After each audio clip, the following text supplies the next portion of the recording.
Jadi bisa. Nah, yang nggak benar itu argumentatif itu yang ditinggalkan ketika argumentatif itu dia tidak mendasarkan aturan. Mau-maunya dia. Maunya dia. Padahal sebenarnya konsep penafsiran argumentatif atau metode penemuan hukum argumentatif yang dilakukan hakim itu harus mendasarkan tadi argumentative of legislation atau of regulatory of normatif of legal ideal gitu, atau argumentatif of existing empiris gitu, society. Nah, ini metode ini nanti bisa dibaca di bukunya Sudikno ya. Ya, Sudikno, beliau membahas itu. Membahas di halaman bukunya beliau tentang metodologi itu di 100-an ke atas lah, 160 berapa gitu, 168 atau 100 berapa. Tebal berarti buku. Oh iya, itu kan ada. Jadi saya ingin menyampaikan kepada rekan-rekan bahwa setiap pembicaraan orang hukum itu harus berkualitas, harus pakai dasar. Jangan yang argumentatif liar, konstruksi berpikir masing-masing. Oh itu liar. Itu yang saya tentang. Nggak boleh orang hukum berpikir konstruksinya menurut pendapat saya, nggak boleh. Karena begini bro, ini latihan bahasa Arab. Tadi bahasa Inggris, sekarang bahasa Inggris, sekarang bahasa Arab. Ya. Sebenarnya sundering itu bahasa Inggris tapi sudah diayak dari bahasa Belanda juga. Sundering itu Anda bisa menemukan di hukum pertanahan. Jadi hukum yang masuk itu bisa nering, artinya diayak dulu, disesuaikan budaya lokal. Budaya. Seleksi ya sama itulah, tapi istilah asingnya itu. Nah, kembali ke tadi gantian bahasa Arab. Jadi kalau di dalam konteks bahasa Arab itu ada namanya mustahid dan mukholid. Nah, mustahid itu orang yang punya argumen itu diterima karena argumennya itu kalau salah dinilai 1, kalau benar dinilai 2. Itu mustahid. Nah, itu ada alasannya. Orang yang berargumen mustahid itu harus hafalan hadisnya, hafalan Qur'annya, hafalan hafalan yang lain, ilmunya membaca, nahwu shorof, kemudian ilmunya takhribnya dan sebagainya lah, semuanya lah. Itu tidak diragukan. Artinya kalau dalam istilah asing itu kompeten lah dia. Dia orang yang punya kompeten dan tidak hanya kompeten. Tidak. Jadi kalau mustahid itu dia tidak pernah berbohong. Membohongi ayam aja misalkan, atau membohongi binatang, mau kasih makan nggak jadi, itu batal mustahidnya. Ini kualitas yang seperti itu sekarang jarang. Nah, itu boleh berargumentasi berdasarkan ilmunya dia.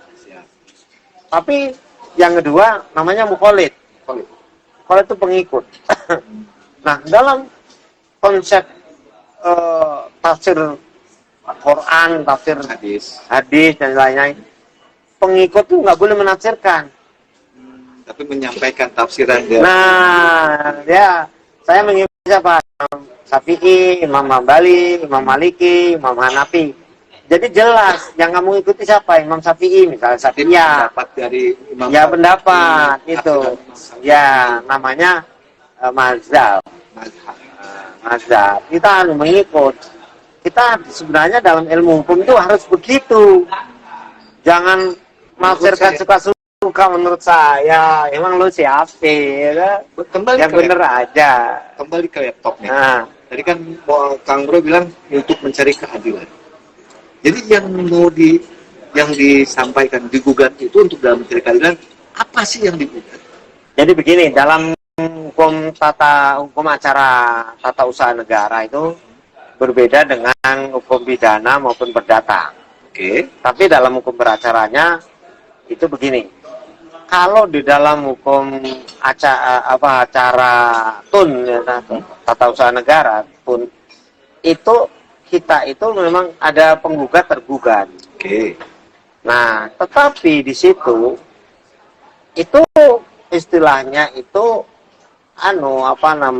antara penggugat dan tergugat itu istilahnya di situ itu eh, kan ada dua ya, yang satu itu faktual. Kalau faktual tuh dia kamarnya beda, istilahnya kamar dagangnya beda, kamar Ruangannya berbeda. ruang beda, ruang perdata, kamar ini bisa. Itu berbeda. Yang faktual harus, kalau faktual ya faktual. Kalau yang digugat adalah produk surat ya gugat. Oh, Produk berarti surat. bukan masuk ke faktual. Enggak, saya tadi ditanya oleh majelis hakim, Bapak prinsipal dari siapa? Saya katakan saya bukan prinsipal. Saya maju untuk diri sendiri. Padahal prinsipal itu kan juga untuk diri sendiri ya.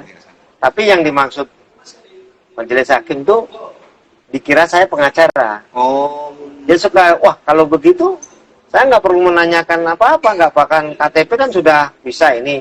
Tinggal Bapak sebagai apa? Tinggal saya sebagai anggota notaris. Yang digugat apa? Yang permasalahkan?